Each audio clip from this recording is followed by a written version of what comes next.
Make sure I have people in the waiting room. Oh yeah, okay. All right. All right, I'm gonna admit everybody.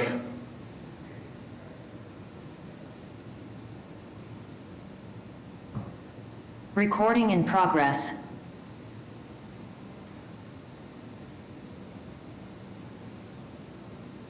Floor is yours, sir. Thank you very much. Good morning, everybody. I'm Yasha Franklin Hodge, Chair of the Public Improvement Commission, and I call to order the hearing of January 16th, 2025. Mr. Liming, would you please take the roll call? Would the representative from the Public Works Department please state their name for the record? Yasha Franklin Hodge. Property Management, please do the same. Joseph Callahan. Transportation Department. Gordon. Inspectional Services Department.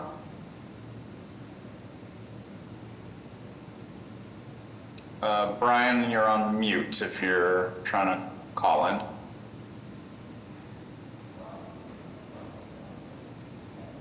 We'll give Brian a minute. Moving on to the Water and Sewer Commission. Denise Devlin. Commission for Persons with Disabilities. Sarah Leung. Okay, and Brian Ronan with ISD is signed in. Brian, are you there?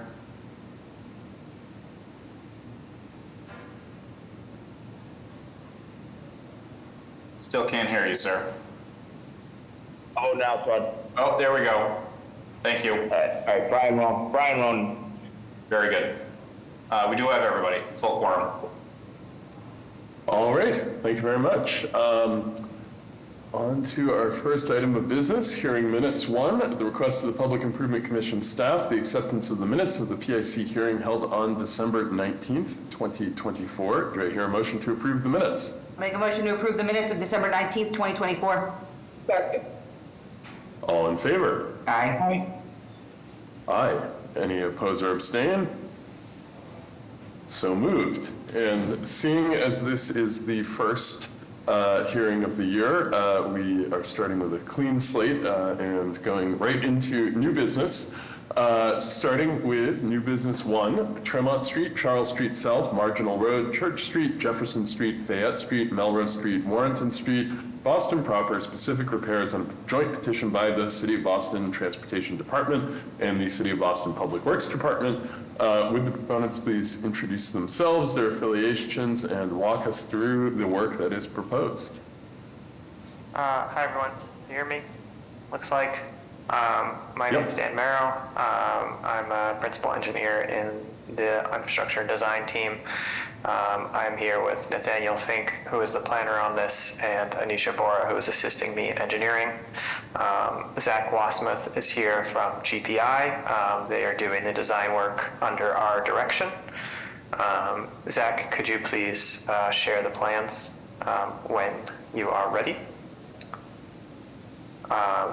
Just a little about the project. This came out of mayoral commitments to connect protected bike facilities around Boston. We have a protected bike facility ending Tremont and Arlington, and we have some on Stewart Street. This was the natural connection between the two as Tremont Street extends and turns into Charles Street South, sorry. Additionally, there have been several issues with pedestrian crossings across Charles Street here. It's a little overbuilt for what it is needed, so we worked with the community to provide updated pedestrian crossings a little further down the project and brought all ramps that were along our project within compliance as well, to kind of help along with our ramps projects. Are there any questions about the project at this time?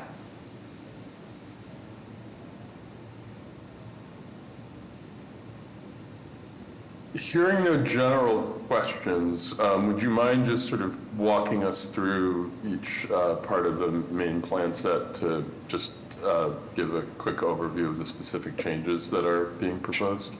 Sure. So starting here at Tremont and Marginal, generally over here, we were just updating ramps to be compliant. We got a question from PIC earlier this week about kind of transforming this intersection a little more, but looking at it, it would greatly balloon the scope because of all the things we'd have to do with shutting down the right turn slip lane here. We'd have to move lots and lots of utilities. We'd have to really realign this intersection. And so we didn't end up going with that. We just decided to get compliant ramps here and come back to this intersection if and when we're ready. Side street over here ended up with a raised crossing just because that was the simplest option for compliant ramps. So generally that's what you see throughout is if we have a raised crossing, generally we've got some pretty narrow side streets here and it just makes the whole laying out easier. So that's what we have for Fayette. Here, this isn't Fayette. This is Church Street, thank you. Zach, could you go to the next page, please? So here's probably one of the bigger changes, a slight realignment of Tremont, and Charles Street South. We got rid of the existing median so that we could fit protected bike lanes up and through the intersection on either side.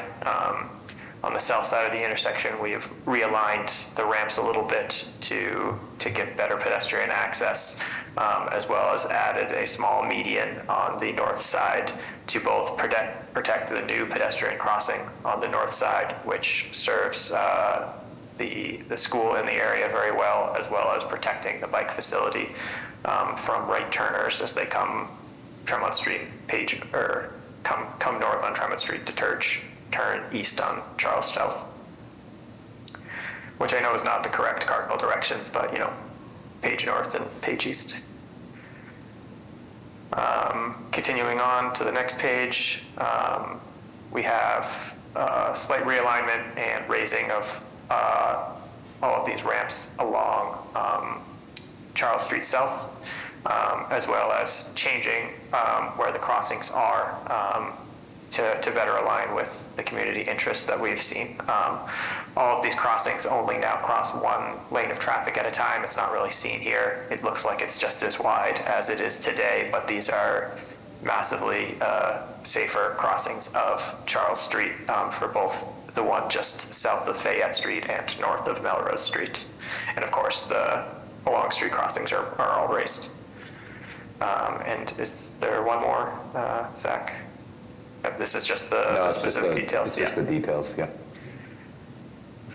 So that's a little overview of the curb changes here. It doesn't do justice to the striping changes that we see here, going down to one lane from three, retaining as much parking as we can while still providing safe and visible crossings of Charles Street, which is a really big ask of the community in this area.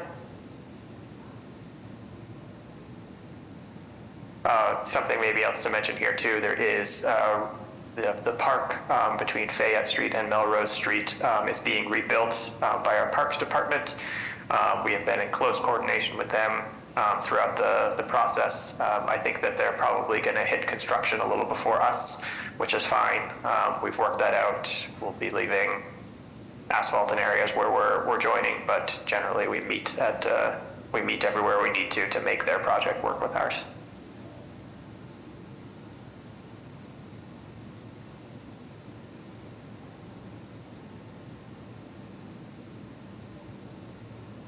Thank you, Are there- Dan. Commissioners, questions, comments?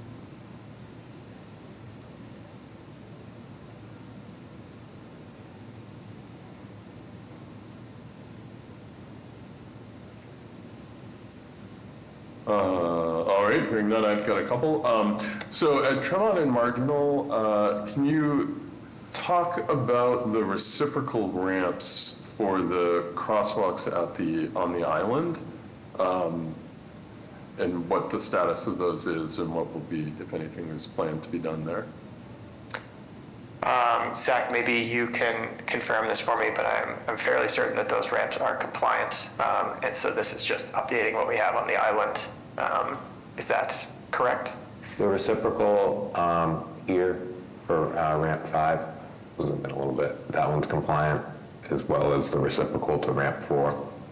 Ramp 3 goes over to the bridge Right, over the the bridge. over the pike. So that one is not compliant, but we weren't touching it because it's a MassDOT. On the bridge deck. It's adjacent to the bridge deck on that Adjacent to the side, bridge but deck. yes, but right there, yeah. So on the reciprocal for ramp 3, I wanted to just kind of poke at that a little bit and understand. It's not, the reciprocal ramp is not on the bridge structure today, right? It appears to be on the terra firma side of the joint, expansion joint for the bridge, correct? Yes. Oops, sorry. And, oh, yeah. We'll get there, hold on.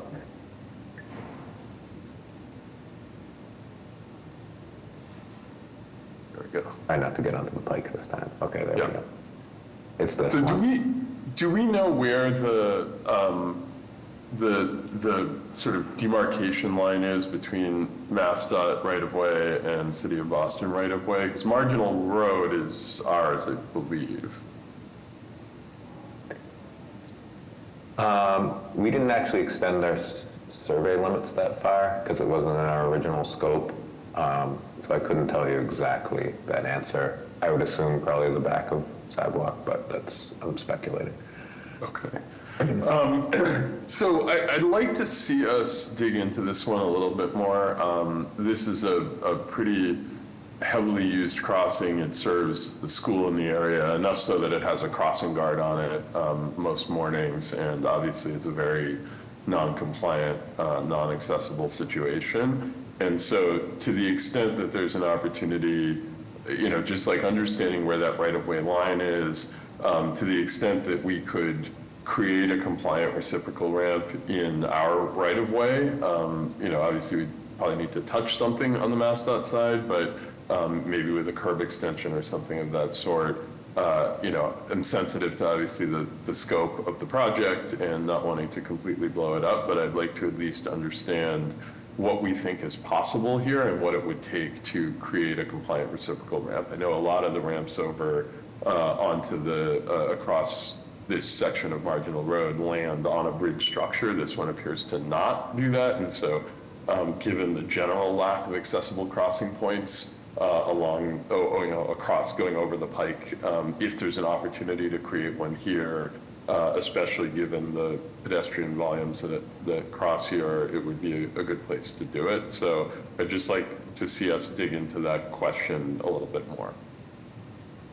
Yeah, I think it's going to be a lot considering the scope and the existing signal and utility there, but we can find out how much, we can find out what the scope of that redoing this ramp would be.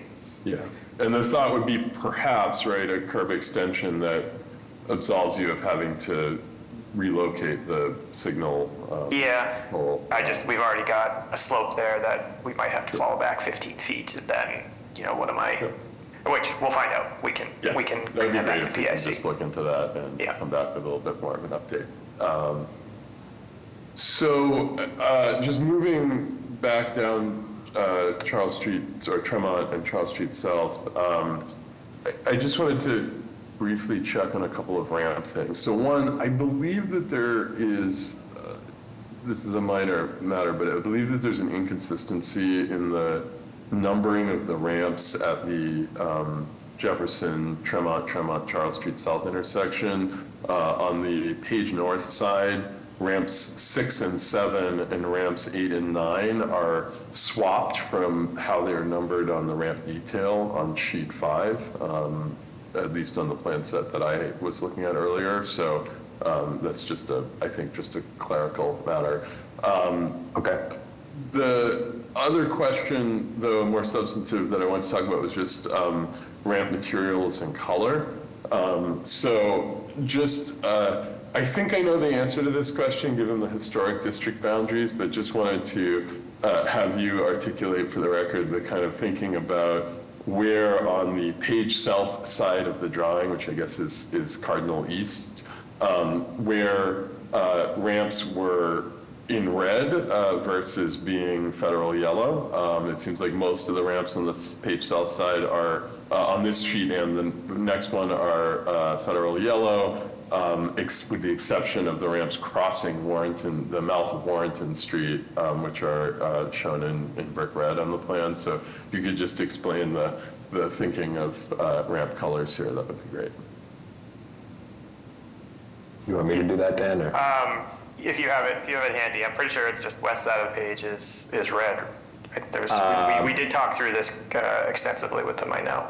Yeah, they're specified on the ramp details which ones, but the gist is, sorry, which ones fall within the boundaries of the historic districts and which ones do not. So the ones that did fall within the map, which I don't have up, but could probably bring up if we wanted to, are red, and the ones that fall without are yellow, essentially, so.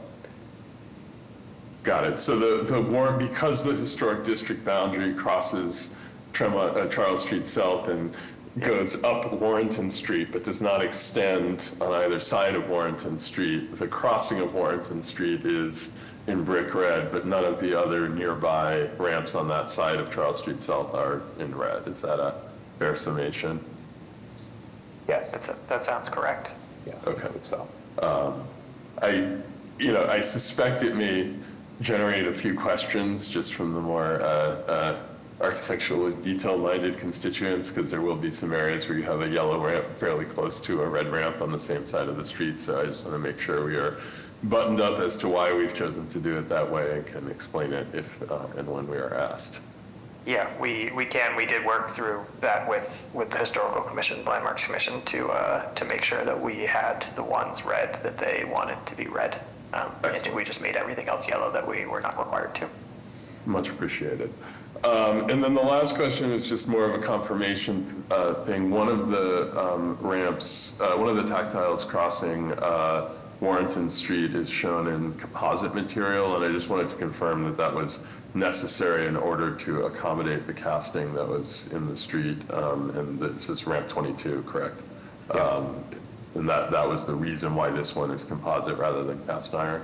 That's exactly why, because we have this, I think we have this manhole right here. So Okay. we're gonna have to like field cut around it. So that being said, we can talk about this too if that's necessary, because I just had a meeting with Public Works the other day and they said that they might be able to field cut around the cast iron. So we can certainly work with you on that. I have seen in other jurisdictions cast iron cut around castings. I don't know how easy or hard that is though. So certainly always a preference for consistency and durability where possible. So if there's a way to do that, that would be great. But if that's not reasonable, then certainly we can fall back to composite. Sounds good. We can follow up on that. That's a minor change. Yep. Yeah, excellent. Those, I think, last question was just, can you speak a little bit to around Melrose Street and the little park, there's, it looks like at least one of the existing gas streetlights is being switched to a gas style, but actually electric and LED light. Can you just speak to any of the streetlight changes that will happen as part of this project and what the kind of coordination required or support required will be from the street lighting division and the adjacent park project? Yep. So at the request of street lighting, because of the geometric changes, they asked us to relocate a few of the light poles. And in addition to that request, they also asked us to look into doing exactly what you just said, was replacing some of the existing gas fixtures with the colonial style luminaire. So that's what we're doing. We also have new conduit to accommodate those lights, as well as Dan previously mentioned the coordination with the Bay Village Park project. There's some lighting going on there. So as you can see, we're connecting into to that project as well, and the lighting within the Bay Village Park. Got it. So we're dependent on lighting feed, electrical feed coming from the park and the park project, correct? No, it's an existing feed here, but it's all coordinated with the park lighting as well. See, there's an existing handhole here that we're tying into, so we should be able to tap into the existing system here, but then our system will tie into the park project as well. Got it, okay. So we're not sort of dependent then on I know that the park project is likely to happen first. I was just trying to understand the sequencing around construction, so No, we they have can access to happen. electricity in the street, that were their project to get delayed, we would still be able to move forward without losing street lighting Right. here. Okay. Yep. Got it. Cool. I have no other questions. Anything else from? Chief, excuse me, can I, I've got one. The chief mentioned the school in the neighborhood. There's also the Tufts Medical Center. Have you factored in any impact? This could be a congested neighborhood. Any impact on ambulances getting into Tufts Medical Center with these proposed changes? There should be none. It should be easier removing the median on the south part of the street because we can make way for people to go down the middle of the street. On Charles Street, south, the northern part of this project, which is Charles Street South, we only go down to one lane for a short block before it opens back up to make space. And also most of them, I believe, turn right onto Tremont already. So there will be no additional issues with EMS routing caused by this project, which is a thing we are cognizant of and designed for as we go through. Okay, thank you.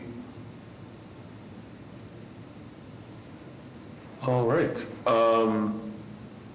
Yeah, I see staff or members of the public. I'll take this opportunity to remind everybody, if you wish to ask questions or add testimony, we ask that you use the raised hand function at the bottom of your screen. At this time, I do not see any, and I do not have any questions, so I think we're all set. All right, excellent. Will you be ready for your public hearing in 2 weeks on January 30th? Yes, just confirming that you just want us to look into the feasibility and what it would take for that marginal street ramp, rather than having a fully baked design in 2 weeks. Yes, I think for now that is the ask. Once we kind of get an update on that, we can decide whether that's something we want to pursue. And if it is, I think then there's a separate question of whether that is something that could happen through a follow-on action, formal or administrative, at the PIC, or whether that requires some kind of delay on the larger approval. So let's do the research and then we can make a call on the time. Understood. Thank you. Happy to have you come back in 2 weeks as our default. All right, excellent. Thank you all very much. We'll see you back in 2 weeks on January 30th. Thank you. Thank you. All right. Moving on to our next item of business, new business 2, Arlington Street, Dorrance Street, Beecham Street, West Street, Charlestown, specific repairs and a petition by the Massachusetts Bay Transportation Authority. Would the proponents please introduce themselves, their affiliations, and walk us through what is being proposed? I was muted, sorry about that. Good morning, Commissioners. This is Dino DeFranco, Senior. I am the Municipal Liaison for the MBTA Charlestown Yard Project. With me today is Alex Trevin, MBTA Assistant Project Manager, and Matt Gold from HDR. Just to give you a little background on the project, this is, the only way I could explain this area is it's an MBTA office park with 1,000+ employees from bus operations and engineering and maintenance. But the sidewalks and roadways happen to be City of Boston owned. The MBTA has decided, because of the need to make this area accessible, to use their own funding to make the roadway and sidewalks accessible. That's I guess it's a late Christmas gift to the City of Boston from the team. And we coordinated this with Todd lining from start to finish, and we also had some on-site meetings with Street Lighting Commission on Disability and Public Improvements Commission, Todd and Ashley. So that's why we're here, and I'm going to pass it over right now to the Assistant Project Manager for the MBTA, Alex Trevin. Hi there, I'm Alex Redhunt, Assistant Project Manager, MBTA. I work in special projects. I just have a very brief statement, then I'll pass it over to Matt Gold of HDR. So this is in Charlestown at the MBTA's Charlestown Garage. It's one of our largest facilities, the hub for bus operations, engineering, maintenance. It's where a lot of the recent TIP work has come out of. The current sidewalks are not accessible. This impacts our 1,000 more staff who work at the facility, which is about a tenth of our workforce. As such, this project is an opportunity to improve the streets within the project area, both our staff and the general public. And we look forward to completing this project. We anticipate it will be very well received by MBTA staff. So I'm going to pass it over to Matt to take us through the details. Thanks, Alex. And I'm Matt Goldie. I'm the project manager for HDR. We helped Alex and Dino work through the design concept here on these streets, and also happy to support the city and providing a more accessible area for the staff of the MBTA and anyone else who might be in the neighborhood. I will pull up the plans that I have. And let's do right here.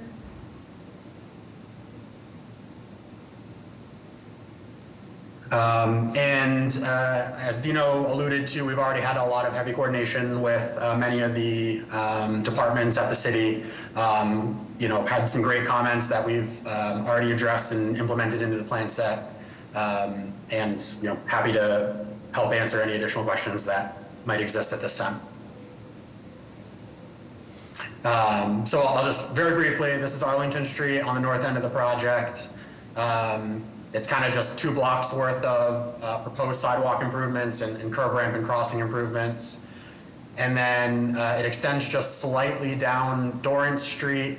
There's a couple feet of sidewalk that's just very rough that the MBTA would like to improve. And it does the majority of Beecham Street, which again has frontage along the MBTA properties. And those sidewalks are, again, the cross slopes are very difficult, and there's some narrow sections that are difficult to navigate. So we're doing our best to utilize the available space. It's a very tight right-of-way to begin with. And obviously with the MBTA being there, there's a major bus lot on the north end of Beecham Street as it hits Arlington Street. Making sure that all the turning movements for those anticipated vehicles are still able to function is one of the things that we're considering. And so with the available space that remains to be able to improve these sidewalks and curb ramps, I think that's the major upgrade here. And then these are the pavement marking plans. So we wanted to restripe the crosswalks. They're currently unstriped. The roadway itself is pretty rough right now. So providing the visibility improvements for the crosswalks along the way will be another added benefit to the safety for the pedestrian movements. I think that's about it for the design. And commissioners, as part of our coordination with street lighting, the MBTA has agreed to also pay for the covers for the street lights that are needed. And once we get the sidewalks opened up, we're going to actually install the bases for street lighting department, and then they'll come in and install the poles after. Boy, thank you, Dina. Yep, appreciate that. Commissioners, can you, any questions, comments?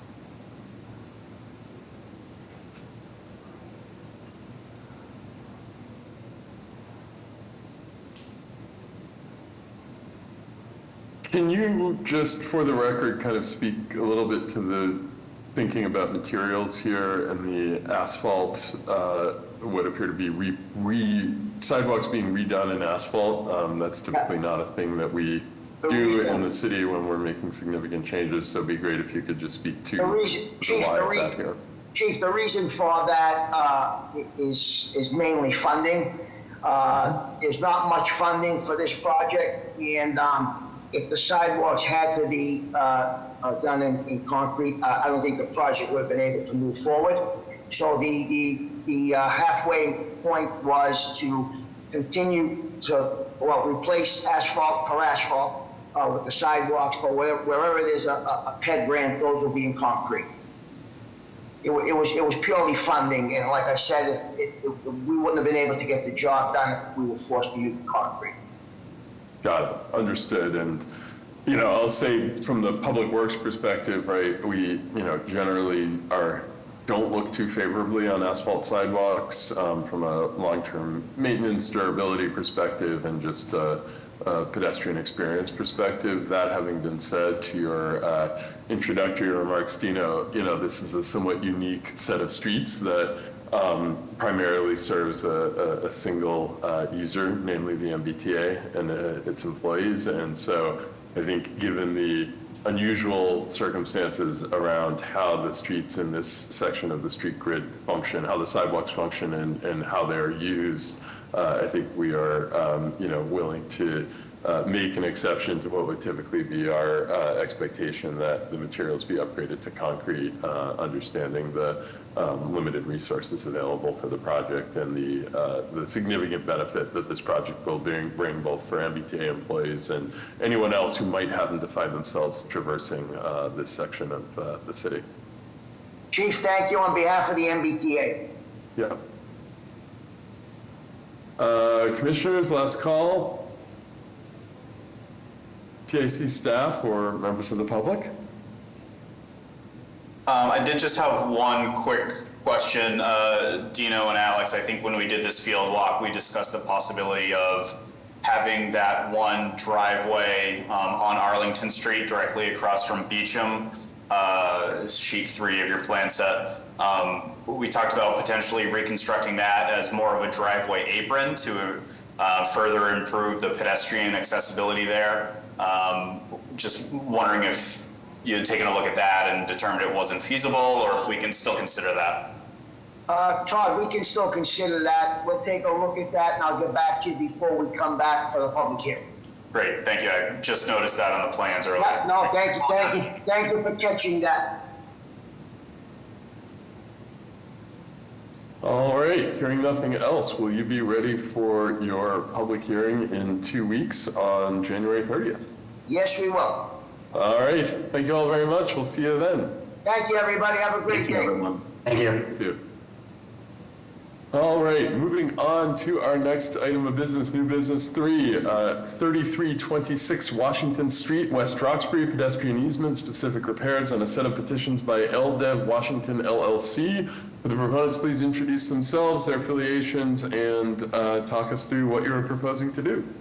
Yes, thank you, Mr. Chairman. Commissioners, Attorney Jeff Drago with Drago and Toscano here on behalf of Sanford Custom Builders and Mark Kaplan, the applicant. With me today, I have Joe Danubio, a civil engineer from A Plus Construction Services Corp. And while I'm speaking, Joe, if you don't mind pulling up your site plan, which we're going to talk about in a minute.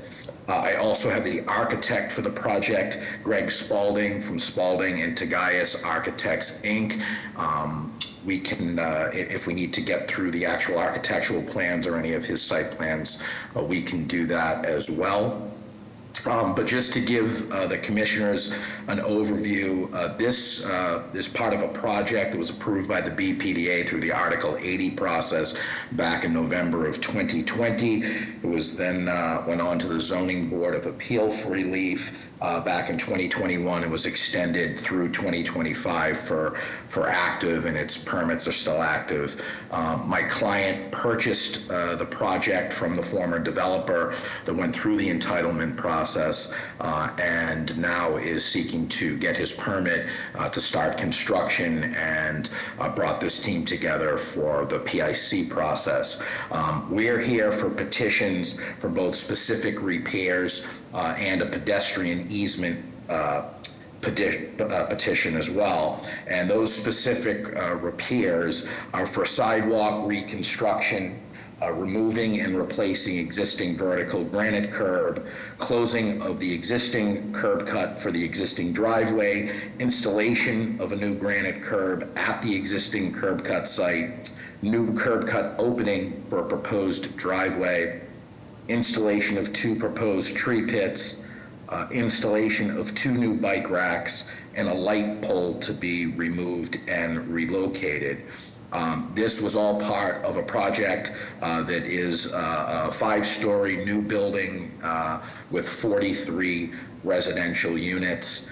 The gross square footage was 35,273 square feet. This falls along Washington Street and Glen Road. And this is in the Jamaica Plains section of Boston in a local industrial area. With that, I can turn it over to Joe to get into the specifics of his plan, which I know he has pulled up. And then if we have to pull up the architectural plans, we can do those as well. Thank you.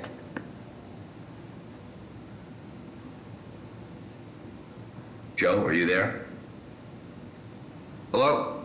Yep. Can you hear me? Okay. Can you see the screen, the plan on the screen right now?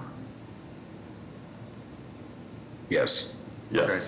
So this is basically a very simple project. There's already an existing concrete sidewalk adjacent to the site. There's a existing curb cut, which we are relocating. That's a major change.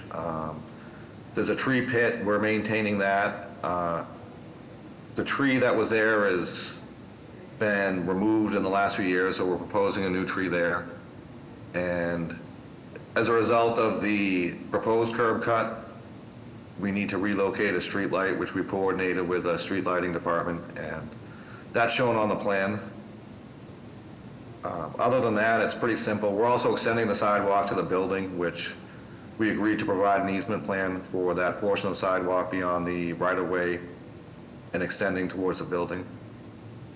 I think that's pretty much summarizes it. Are there any questions? And we coordinated with all the other departments to address their comments. The only comments we haven't incorporated in the plans is the Parks Department. We just received those more or less 5 minutes before the meeting, so we will incorporate those. There's a new detail that they're proposing, and we'll select a tree for the tree pit and show that on the revised plan.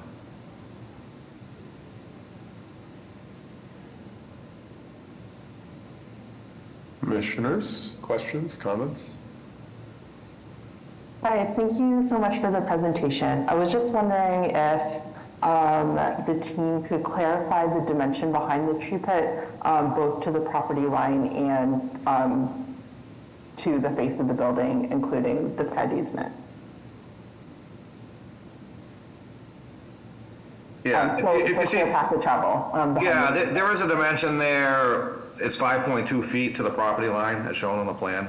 The dimension between the right-of-way line and the building is 3.4 feet. That's not shown on the plan. It's shown on the easement plan, but if you want us to show it on the specific repair plan, we can add that information. So in total, that would be 8.8 feet from the back of the tree pit to the building. Great, thank you for that clarification. I just wanted to make sure that I was reading the plan right. Do you want us to show that dimension on the plan? Yes, if you could show the overall dimension behind the tree pit, that 8-point-something feet, I think that would be helpful. Okay, no problem. We can Thank you. accommodate you and add that. You're showing an existing bus stop Yes. there. I don't know that there's real signage that's associated with that bus stop out there today. But I think that, right, like, we'll want to know does that bus stop begin and end? And then what is the regulation that you would have behind the bus stop to the corner of Glen Road? All right, I think it's like regular parking beyond your site further down Washington, but I think the clarity on the regulation from the Glen Road to the beginning of the parking or bus stop. Yeah, there's no signage defined out there. There's actually no, I know typically a lot of the bus stops have striping that identify their limits. There really is nothing out there, so Right, so I mean, I guess I'm curious about that because, right, like with no bus stop signs, usually we get people parking in them. I think that that's not happening because there's a curb cut there today. And that when you make that a curb edge, that this bus stop will need signage to begin and end it, so that curb doesn't get parked in. Okay, so I guess we can, I mean, what agency would we probably want to coordinate with? MBTA, MBTA? yeah. And just like kind of the beginning and end of that bus stop, I mean, logically to me, we justify it all the way to Glen Road so that the end of the bus stop is right like at Glen Road and whatever the dimension it is that they would like to see. And then we begin the regular parking regulation after that. Okay. Okay, yeah, we'll coordinate with them, because the only signage out there is for the parking 2-hour limit, Monday to Friday, 8 AM to 6 PM, so we'll coordinate with them, get some feedback on how they want to define that a little more specifically, so that everybody knows where the beginning and end is. Amy, I think we sent them the plan as well, but we'll follow back up specifically about that issue. Yeah, I think we absolutely. just need a conclusion Sure. of the bus stop at whatever dimension Sure. is acceptable to them. Right. But right, like I think that they're getting away with not having signage because it's a driveway and that Sure. when you got a full curb. Sure. Yeah, and then- yeah, The issue. Their only comments were about their conduits on the other side of the street, so we'll follow up with them. I think probably because it's not signed, there's no signage there, it might have got slipped through the cracks, so we'll follow up and update the plan accordingly with their comments. Commissioners, other questions? Can you, for my benefit, can you explain the driveway and how it's intended to function, as well as what the expectations are for vehicle trips in and out of the site once it's constructed? So the purpose of that driveway is for trash removal. So any trash removal trucks would use that as an access way. There's a trash room on that north side of the building. Joe, do you want to bring up my plan to the? Yeah, I think so. Greg. Yeah. Well, Greg, I think it would be clear to see that. Yeah, so And to while he's highlight that there's no off-street parking on this project as well. Yeah. So while he's bringing that up plan, the other function is also just to provide a driveway for move-in and move-out trucks for residents. Other than that, there's no parking on no parking garage, no parking on site, so it just has very simple functions, so we don't think there will be a incredible traffic impact. Is my Based screen based showing on the that? vehicle usage there. Yes, it is. Yeah. So like Joe said, the intention is more for the trash pickup, and that's going to be the access to the bike room. Got it. Okay, so people entering and exiting the bike room would come out that driveway. Correct. Would use that driveway. Trash trucks would presumably back into that driveway from the street in order to complete pickups. Or they could, they may have a system where they just take these out by manually and push them out to the front. Okay, got it. So it would allow rolling dumpsters Right. sort of towards for pickup. And is this intended to be a sort of if there's short-term loading or package delivery, things like that? Is that part of the intended purpose of this, or? Well, it could be used for temporary loading for people moving furniture in, things like that, to get off the street. Okay. But it's not intended for any kind of permanent parking or it's strictly convenience. And it's also our egress path out of the building. Right. Okay. I think Once you drive in, you got to back out, right? There's no way to turn around. No, there's no way to turn around. Right. I think he might have been talking more like an Amazon type deliveries. Is that where you're? Yeah, that was sort of my question. Yeah, I mean, I suppose if they wanted to, they could use it. I imagine they're just going to want to just, whether the city likes that or not, they're probably just going to park and get rid You're of going to it. use the bus stop. Exactly. Yes. It's not what we want, but that's how they work. They just trying to make it as quick and efficient as possible for them. Yeah. Got it. Okay. Yeah. We certainly see, you know, with buildings at this size, right, there's typically some pretty substantial amount of loading activity, especially when there is no on-site parking. You know, you get Ubers, you get food delivery, things like that, and there's no on-site short-term parking that's sort of, it sounds like, really going to be obviously the place to pull in if you're, you know, dropping off somebody's burrito. And similarly, you know, there's not a designated short-term loading area on street because of the location of the bus stop. So, I mean, I don't know that has to be adjudicated at the PIC, but at some point it may be worth looking at the regulations and, you know, further up the street, you know, going towards Eggleston, just to see if it makes sense to add some kind of short-term loading here. But I'll just put a pin in it and say, you know, given the amount of change in this area and the number of developments that have happened or are underway within, you know, this block or this intersection, that's probably something we'd want to take a look at more holistically for the whole area, rather than kind of treat it as a site-by-site thing. I think the origin of my question was really around concerns related to visibility and conflicts between pedestrians and that driveway, given that the adjacent building is sort of pushed fairly far forward towards the sidewalk. But I'm actually, the fact that it's not a parking access and that it sounds like it will be getting limited use, vehicular use, makes me much more comfortable about any pedestrian safety concerns with visibility of entering and exiting on that driveway. You will have to be careful though, because reversing people will not see a pedestrian. So like, there's gonna have to be, right, like, I think that depending, if it's light use, great, the more the use that it gets, I think the more problematic it becomes with the sidewalk. Although I do love it as a location for a transformer. I would hope that, you know, people moving in everybody would use their common sense and intelligence, that, you know, they'd have someone looking back there to direct them as well. Even a trash removal truck, there's probably 2 people in the truck, that when they're backing out, the second person would just be looking for pedestrians or any oncoming traffic and just guide the driver out safer.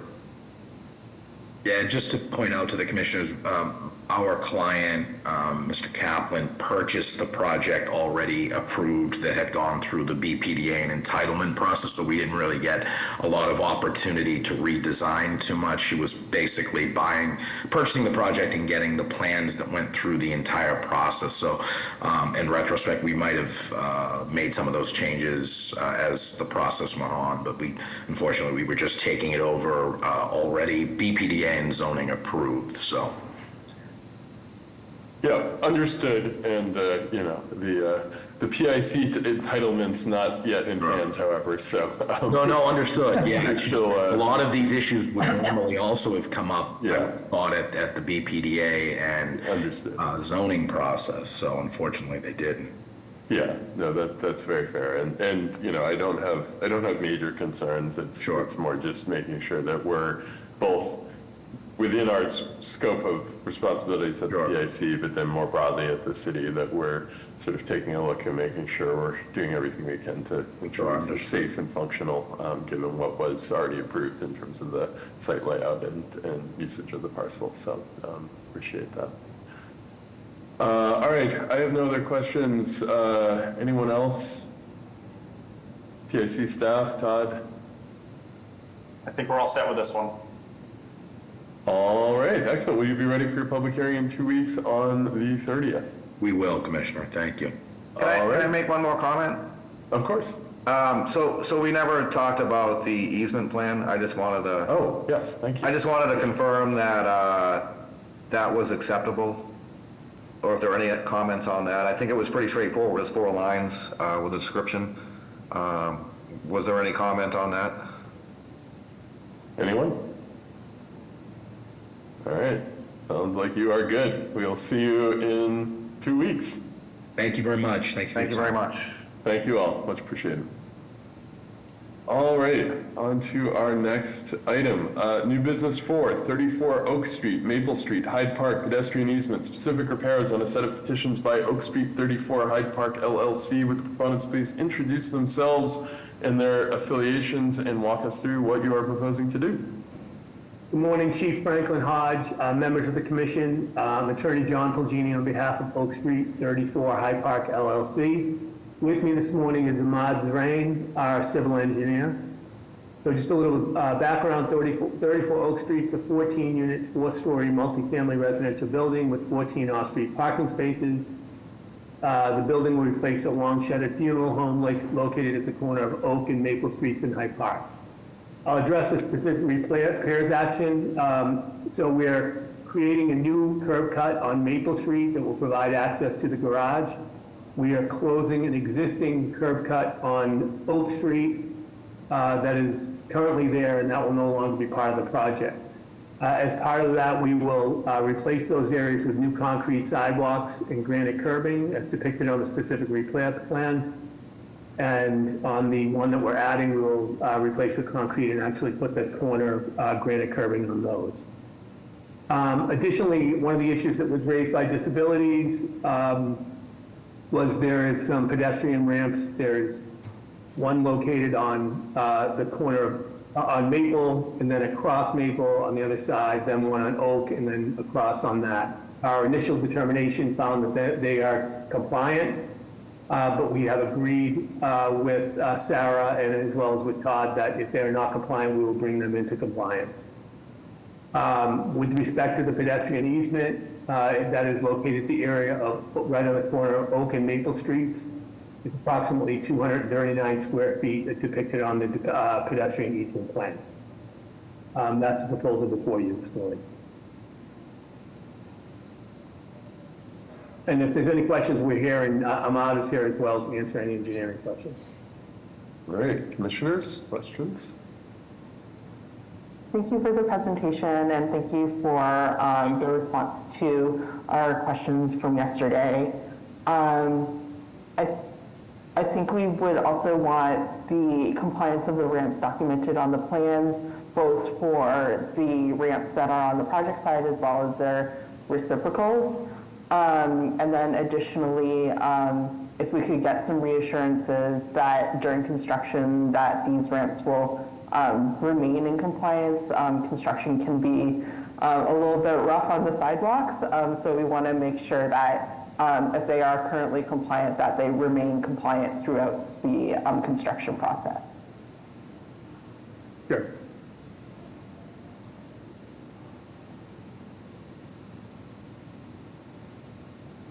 All right, commissioners, other questions, comments?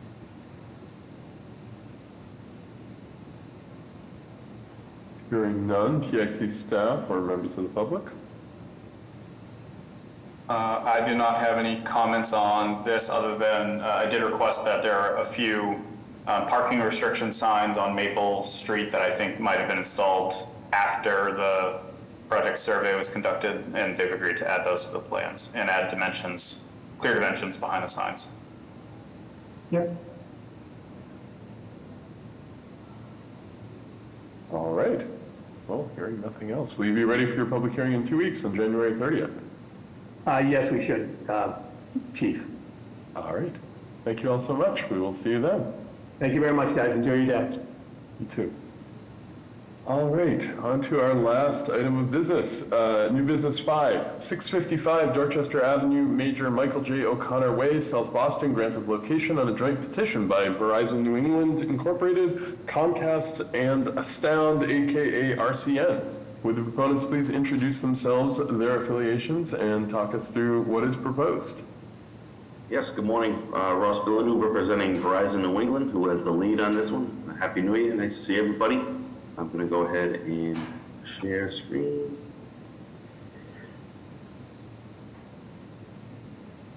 All right, can everybody see that? We can. Perfect. Verizon is proposing to place 6 4-inch Schedule 40 PVC ducts with a city shadow 195 feet from our existing manhole 118A which is located at the corner of Dorchester Avenue and Father Songen Way, to a new 5 by 7 by 6 manhole, which is also to be placed as a part of this petition and dig. The purpose of this proposed dig and installation is to support the Mary Ellen McCormick development project. Like you stated, RCN, AKA Astound, and Comcast answered the joint trench letters and will be getting 2 conduits each out of that 6 as a part of this project. So I can zoom in a little more here so you can review it a little closer. Here's our existing manhole at the corner of Dorchester Ave and Father Songen, and the 195 feet of proposed ducts to the new manhole.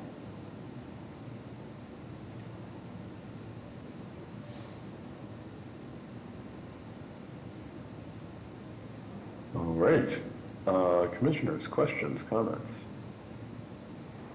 I believe the Disabilities Commission has an on-street accessible parking space near this intersection. So if that space is required to be relocated due to construction activities, please reach out to our office so we can coordinate that with the neighborhood.